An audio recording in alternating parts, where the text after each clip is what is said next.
जय हिंद दोस्तों, स्वागत है आपका एसएल कॉन्सेप्ट एजुकेशन पे। आइए, आज हम लोग बहुत दिन के बाद मिल रहे हैं। हम लोग को क्या चल रहा था? पाल वंश। क्या पाल वंश चल रहा था? इसके पहले का शासक हम लोग धर्मपाल को देख चुके थे। क्या धर्मपाल को हम लोग पहले पढ़ चुके थे। आइए, आज हम लोग देवपाल से शुरू करते हैं और इसके आगे का वीडियो, इसके आगे का राजा को होगा। आइए, आज हम लोग देवपाल को चर्चा करते हैं। किसके ऊपर? देवपाल पर। सारे राजाओं को हम लोग बारी बारी से पढ़ लेंगे। उसके बाद जब पाल वंश खत्म हो जाएगा, उसके बाद फिर हम लोग अगला क्रम को जारी रखेंगे। और उम्मीद करते हैं वीडियो आप लोगों को पसंद आ रहा होगा। वीडियो पसंद आ रहा है तो वीडियो को लाइक, शेयर, कमेंट और चैनल को सब्सक्राइब जरूर कर लें। आइए, आज हम लोग देवपाल पर चर्चा करते हैं। किसको पे? देवपाल पर। इसके पिछला वीडियो में हम लोग धर्मपाल को पढ़े थे। देवपाल का शासनकाल कब से कब तक रहता है? तो देवपाल का शासनकाल 810 ईस्वी से लेकर के 850 ईस्वी तक रहता है। कितना? 810 ईस्वी से लेकर के 850 ईस्वी तक देवपाल का शासनकाल रहता है। और देवपाल कौन था? इसके पहले का वीडियो हम लोग पढ़े थे। क्या? धर्मपाल। तो धर्मपाल का ये लड़का था, उसका पुत्र था। कौन?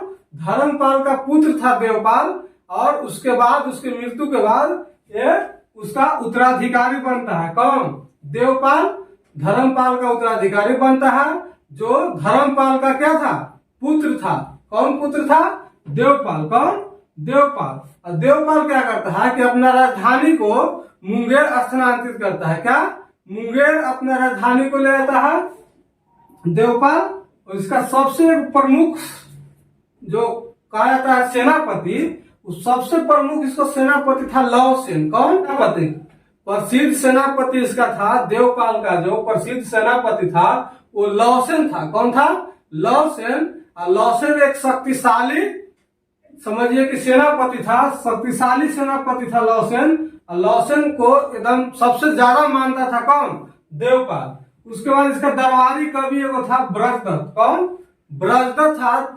इसका क्वेश्चन पूछेगा कैसे कि देखिए, देवदत्त का क्या? देवपाल का जो प्रसिद्ध जो दरबारी कवि था वो कौन था? तो ब्रजदत्त। क्या? ब्रजदत्त। या फिर क्वेश्चन ऐसे पूछेगा कि ब्रजदत्त जो था वो किसका दरबारी कवि था? क्या? किसका दरबारी कवि था? तो देवपाल का। या देवपाल का सबसे प्रसिद्ध दरबारी कवि कौन था? तो ब्रजदत्त। क्वेश्चन ऐसे घुमा करके पूछ सकता है। और जो ब्रजदत्त था, ब्रजदत्त एक पुस्तक लिखा था जो बहुत ही प्रिय पुस्तक था, बहुत ही लोकप्रिय पुस्तक था।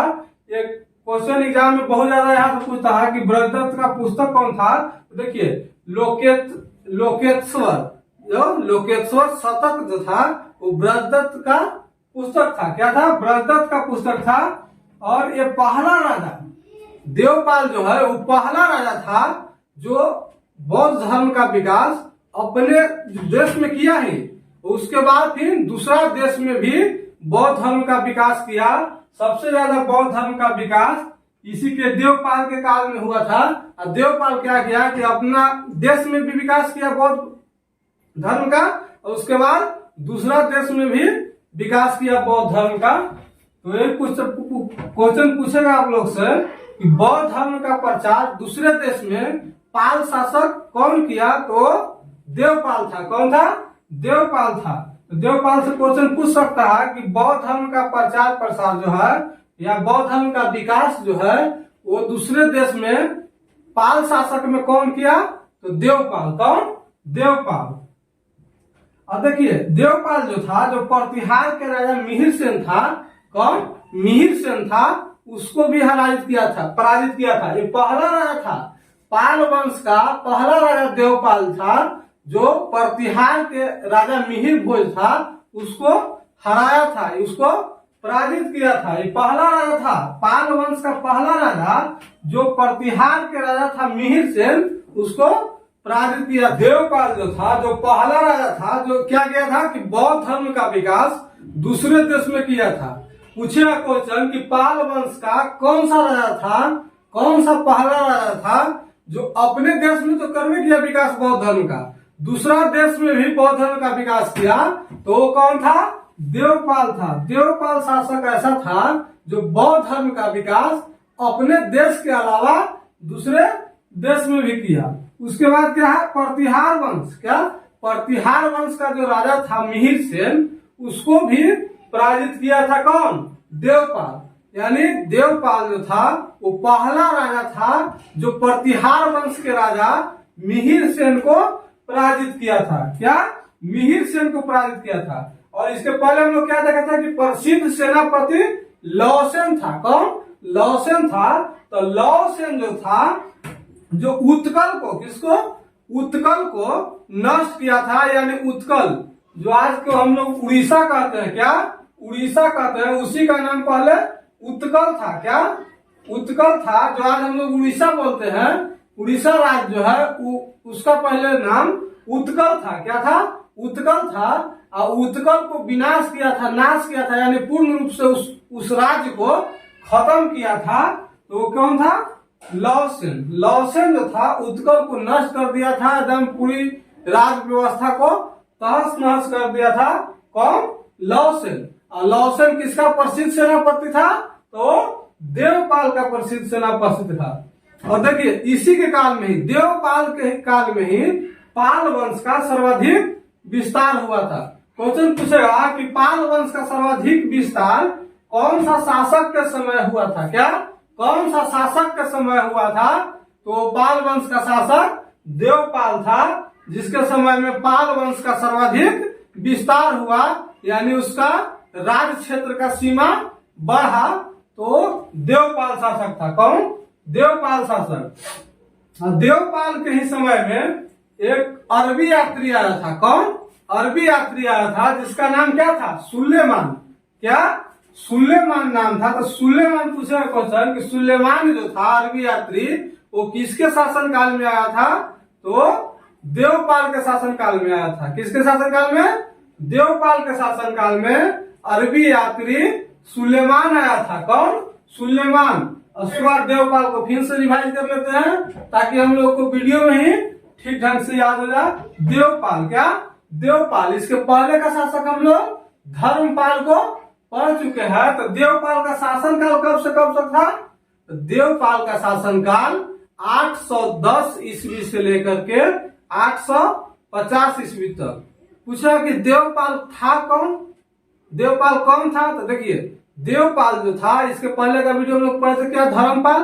तो धर्मपाल का पुत्र था एवं उसका उत्तराधिकारी था। क्या, उसका उत्तराधिकारी था कौन, देवपाल। किसका, धर्मपाल को। उसके बाद क्या था कि देवपाल जो था अपने राजधानी को मुंगेर में स्थापित किया था। कहा, मुंगेर में स्थापित किया था। और इसका एक प्रसिद्ध जो है सेनापति था। क्या, सेनापति था, उसका नाम क्या था, लौसेन। क्या, लौसेन।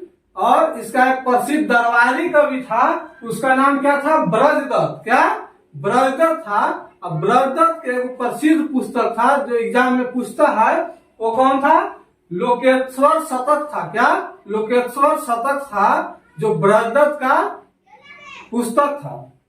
उसके बाद क्वेश्चन पूछता है कि पहला राजा यानी पाल वंश का पहला राजा कौन था जो बौद्ध धर्म का विस्तार अपने देश के अलावा दूसरे देश में भी किया, तो क्वेश्चन कौन था, देवपाल था। कौन, देवपाल। और उसके बाद पूछता है कि प्रतिहार वंश का राजाओं को सबसे पहले पाल वंश में कौन हराया, तो देवपाल हराया। देवपाल जो पहला राजा था पाल वंश का, जो प्रतिहार के राजा मिहिर सेन को हराया था। किसको हराया था, मिहिर सेन को हराया था। और देखिए इसका जो उत्तराधिकारी था, देवपाल का उत्तराधिकारी था लौसेन, वो उड़ीसा राज्य को पूरी तरह से नष्ट किया था। यानी उड़ीसा राज्य को खत्म करने में लौसेन का योगदान था। और पाल वंश का सर्वाधिक विस्तार देवपाल के ही समय हुआ था। किसके समय, देवपाल के ही समय पाल वंश का सर्वाधिक विस्तार हुआ। और देवपाल के समय एक अरबी यात्री आया था जिसका नाम क्या था, सुलेमान था। अब देखिए देवपाल के बाद इसका अगला राजा कौन था, महिपाल। कौन, महिपाल। जो इम्पोर्टेंट राजा है उसी को बता रहे हैं, जहां से क्वेश्चन एग्जाम में आता है उन्हीं को बता रहे हैं। देखिए महिपाल। कौन, महिपाल। तो महिपाल था कौन सबसे पहले? तो महिपाल जो था, जो विक्रमपाल द्वितीय था ना, इसके पहले का राजा विक्रमपाल द्वितीय था। तो विक्रमपाल द्वितीय का पुत्र था कौन? महिपाल। अब महिपाल का जो कब से कब तक शासन किया? तो 988 ईस्वी से लेकर के 1088 ईस्वी तक। कब तक? 1088 ईस्वी तक महिपाल शासन करता है। कब से कब तक? 988 ईस्वी से लेकर के 1088 ईस्वी तक महिपाल शासन करता है। अब महिपाल कौन था? तो महिपाल कौन? विक्रमपाल द्वितीय का। किसका? विक्रमपाल द्वितीय। विक्रमपाल नहीं याद रखें, विक्रमपाल द्वितीय का पुत्र था कौन? महिपाल। इसको क्या कहा जाता है? महिपाल को कहा जाता है कि पाल वंश का दूसरा संस्थापक था। कौन? पाल वंश का दूसरा संस्थापक। अगर मान के चलिए एग्जाम में क्वेश्चन पूछ देता है कि पाल वंश का दूसरा संस्थापक कौन था? कौन? पाल वंश का दूसरा संस्थापक कौन था? तो महिपाल था। हो सकता है क्वेश्चन एग्जाम में आ जाए, अभी तो नहीं आया है क्वेश्चन। जैसे पाल वंश का दूसरा संस्थापक महिपाल को माना जाता है। और महिपाल जो क्या किया था कि बहुत सारे अपने शासन काल के दौरान बहुत सारे तालाबों और नहरों का निर्माण करवाया था। क्या? बहुत सारे तालाबों और नहरों का निर्माण करवाया था। कौन? महिपाल। कौन? महिपाल। और ये क्या किया था कि बंगाल के अंदर बौद्ध विहार, क्या? बौद्ध विहार, जितना जो हम लोग शासक देख रहे हैं पाल वंश में, जितना शासक देख रहे हैं वो सब देखिए बौद्ध धर्म का अनुयायी था। तो क्या किया महिपाल कि बौद्ध विहार का निर्माण किया। कहाँ? बंगाल में। कौन? किस एरिया में? बंगाल में। जो आज पश्चिम बंगाल हम लोग देख रहे हैं, तो वही बंगाल में बौद्ध विहारों का निर्माण करवाया था। कौन? महिपाल। महिपाल के क्यों कार्य देखे? देखिए क्या, ये तालाबों और नहरों का निर्माण करवाया था सबसे ज्यादा। जो था, जो महिपाल के शासन काल में क्या हुआ था कि बंगाल में, कहा? बंगाल में सबसे ज्यादा बौद्ध विहारों का निर्माण करवाया था। महिपाल कौन था? तो विक्रम द्वितीय का पुत्र था। इसका शासन काल कब से कब तक था? 988 ईस्वी से लेकर के 1038 ईस्वी तक महिपाल का शासन काल रहता है। और महिपाल कौन था? क्वेश्चन पूछेगा कि महिपाल कौन था? तो विक्रम द्वितीय का पुत्र था। क्या? विक्रम द्वितीय का पुत्र था। और उसका शासन काल 988 से 1038 ईस्वी तक रहता है। और क्या था कि पाल वंश का द्वितीय संस्थापक माना जाता है इसको। किसको? महिपाल को पाल वंश का द्वितीय संस्थापक। क्या? द्वितीय संस्थापक। यह क्वेश्चन पूछ सकता है एग्जाम में कि पाल वंश का दूसरा संस्थापक कौन था? तो महिपाल था। क्या? पाल वंश का दूसरा संस्थापक महिपाल था। महिपाल का कार्य जो है सबसे प्रमुख कार्यों में, क्या? सबसे प्रमुख कार्यों में क्या था कि वो सबसे ज्यादा तालाबों और नहरों का निर्माण करवाया था। क्या? तालाबों और नहरों का निर्माण सबसे ज्यादा पाल वंश में किसने करवाया? तो शासक था महिपाल। क्या? महिपाल। अब महिपाल ने ही कहा बंगाल में क्या किया था कि बौद्ध विहार का निर्माण करवाया था। क्या? बौद्ध विहार का निर्माण करवाया था। अब जितना भी हम लोग शासक देख रहे हैं पाल वंश में, वो लगभग सब शासक क्या था? बौद्ध अनुयायी था, यानी बौद्ध धर्म को मानता था। इसीलिए वो क्या किया था कि बंगाल में बौद्ध विहार का निर्माण करवाया था। कौन शासक? महिपाल जो था, जो बंगाल में बौद्ध विहार का निर्माण करवाया। अब पाल वंश का पतन जो है इसके कार्यकाल से, किसका? महिपाल के कार्यकाल से पाल वंश का पतन होना धीरे धीरे स्टार्ट हो जाता है। क्या? पाल वंश का पतन होना स्टार्ट हो जाता है। जिसका कारण क्या था कि पतन होने का, पाल वंश का पतन होने का कारण क्या है? तो क्या कारण था कि बंगाल में आर्थिक स्थिति जो था, जो पूंजीवादी स्थिति था, आर्थिक स्थिति था, वो धीरे धीरे कमजोर हो रहा था। क्या? बंगाल की आर्थिक स्थिति कमजोर हो रहा था। इसी कारण पाल वंश का पतन महिकाल के समय से स्टार्ट हो जाता है और धीरे धीरे पाल वंश का पतन हो जाता है। क्या? धीरे धीरे पाल वंश का पतन हो जाता है और इसके बाद एक 2 राजा और आएगा और उसके बाद पाल वंश समाप्त हो जाएगा। हम लोग को लगभग 1 या 2 वीडियो पाल वंश का 2 वीडियो लगभग और आएगा और उसके बाद हम लोगों को पाल वंश समाप्त हो जाएगा। अगर वीडियो को पहली बार देख रहे हैं तो पाल वंश का भाग 1 से देखिए। क्या? पाल वंश का भाग 1 से, जहां से हम लोग पाल वंश शुरू किए हैं वहां से देखिएगा तो पाल वंश पूरी अच्छी तरह से समझ में आएगा। अब उम्मीद करते हैं कि क्वेश्चन एक भी नहीं छूटेगा। अगर पाल वंश से क्वेश्चन आता है तो अगर सारा वीडियो पाल वंश के आप देख लिए हैं तो पाल वंश से एक भी क्वेश्चन न छूटेगा। ये पूरा विश्वास है हमको कि पाल वंश से आप लोगों को एक भी वीडियो नहीं छूटेगा। देखिए, इसके पहले हम लोग क्या पढ़े थे? इसके पहले हम लोग पॉलिटी पढ़े थे। क्या? पॉलिटी पढ़े थे। अब पूरी पॉलिटी हम लोग को पूरी ठीक ढंग से एकदम चैप्टर वाइज पूरा पॉलिटी हम लोग खत्म कर चुके हैं। और देखिए, अगर नहीं विश्वास होता है आप लोगों को, पॉलिटी का एक भी क्वेश्चन नहीं छूटेगा कोई भी एग्जाम में। अगर पॉलिटी का पूरा वीडियो देख लेते हैं तो पॉलिटी का एक भी क्वेश्चन एग्जाम में नहीं छूटेगा। देखिए, कुछ दिन पहले सीआईएसएफ का एग्जाम हुआ था, हेड कांस्टेबल का, रखे हुए हैं हम उसका क्वेश्चन पेपर रखे हुए हैं। देखिए, अनुच्छेद से क्वेश्चन था 356। देखिए, अनुच्छेद का वीडियो देखिएगा। देखिए, क्वेश्चन आप लोग को मिलेगा। देखिए, अनुच्छेद 356 सारा अनुच्छेद भी हम लोग पढ़ा चुके हैं। कोई भी ऐसा एग्जाम ना जहां से अनुच्छेद में क्वेश्चन नहीं आता है। एकदम सारा अनुच्छेद जहां से इम्पोर्टेंट है वो सारा पढ़ा चुके हैं हम लोग। संविधान संशोधन पढ़ा चुके हैं और देखिए राष्ट्रपति भी पढ़ा चुके। एकदम जो एक भी क्वेश्चन नहीं छूटेगा एग्जाम में। अगर पॉलिटी का पूरा वीडियो देख लेते हैं तो उम्मीद करते हैं कि पॉलिटी से एक भी क्वेश्चन एग्जाम में नहीं छूटेगा।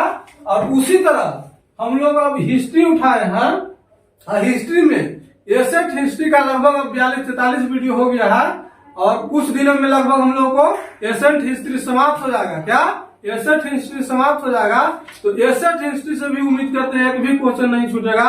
एकदम पूरी ठीक ढंग से हम लोग एकदम सारा राजाओं को और जो इम्पोर्टेंट है सारा क्वेश्चन को हम लोग पढ़ते चल रहे हैं। तो एग्जाम में क्वेश्चन छूट कैसे जाएगा? सारा एकदम एग्जाम में आप लोग का वीडियो से है। नहीं विश्वास है तो अगर आप लोग के पास सीआईएसएफ हेड कांस्टेबल का क्वेश्चन होगा तो उसको उठा करके देखिए, एक भी क्वेश्चन नहीं छूटेगा। अभी हाल फिलहाल का एग्जाम हुआ है उसको में आप लोग देख सकते हैं उठा के। उसके बाद फिर अभी तो फिलहाल कल परसों टीचर का एग्जाम हुआ है, बीपीएससी लिया था, बीपीएससी टीचर। इसको में तो खैर पॉलिटी से क्वेश्चन, ये तो बहुत टफ क्वेश्चन था। इसको में पॉलिटी से क्वेश्चन नहीं के बराबर पूछा गया था, 1-2 क्वेश्चन था तो वो सिर्फ कॉन्सेप्ट पर आधारित था और वो भी नहीं छूटेगा। अगर आप लोग सही से पढ़ रहते हैं, अगर पॉलिटी का वीडियो अगर सही से 1 से लेकर के अगर पूरा वीडियो देख लेते हैं तो उम्मीद करते हैं कि बीपीएससी का एक भी क्वेश्चन नहीं छूटेगा। ऑब्जेक्टिव एक भी क्वेश्चन नहीं छूटेगा। और उसी तरह से हम लोग को हिस्ट्री का भी समाप्त करेंगे और लगभग धीरे धीरे लाइन बाय लाइन सारा क्वेश्चन हम लोग सारा सब्जेक्ट पढ़ेंगे। और इसके अगला वीडियो हम लोग को पाल वंश का दूसरा शासक आएगा। और उम्मीद करते हैं आप लोग को वीडियो पसंद आ रहा होगा। अगर वीडियो पसंद आ रहा हो तो वीडियो को लाइक, शेयर और चैनल को सब्सक्राइब जरूर कर लें। अपना परिवार को बढ़ाने में सपोर्ट करें और वीडियो को जितना हो सके ज्यादा से ज्यादा शेयर करें। धन्यवाद।